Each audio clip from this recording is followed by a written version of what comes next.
ఒకసారి శ్రీకృష్ణదేవరాయలు తన పెంపుడు కుక్కతో పెద్ద పడవలో ప్రయాణిస్తున్నారు. కుక్కకి సౌకర్యంగా లేదేమో మొరుగుతూ తెగ అల్లరి చేస్తోంది.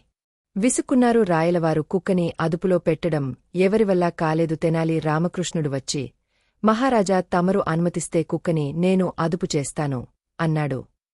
సరేనన్నారు రాయలవారు. వెంటనే తెనాలి రామకృష్ణ ఆ కుక్కని తీసుకు పోయి నదిలో పారేశారు. కుక్క ప్రాణభయంతో ఈత కొడుతోంది. కాసేపయ్యాక కుక్కని మళ్లీ పడవలోకి తెప్పించాడు తెనాలి రామకృష్ణ.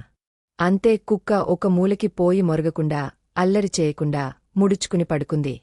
ఆశ్చర్యపోయిన రాయలవారు, ఏం మాయ చేశావు రామకృష్ణ అని అడిగారు. రామకృష్ణ నవ్వేసి, మహారాజా, లోకల్లో అందరూ తనున్న స్థితికి తృప్తి పడకుండా ఇంకా ఏదో కావాలని ఆశపడతారు. నీటిలో పడేశాక అంతకు ముందు తనెంత సురక్షిత ప్రదేశంలో ఉన్నదో అర్థమై కుక్కకి జ్ఞానోదయం అయింది అన్నాడు. అలాగే మన పిల్లలకు ఎన్ని సౌకర్యాలు కల్పించినా వాటి విలువ అర్థం కావడం లేదు. కావున కష్టం యొక్క విలువను సమాజంలో ఏమాత్రం సౌకర్యాలు లేకుండా జీవించే వారిని గురించి తెలియజేయాలి.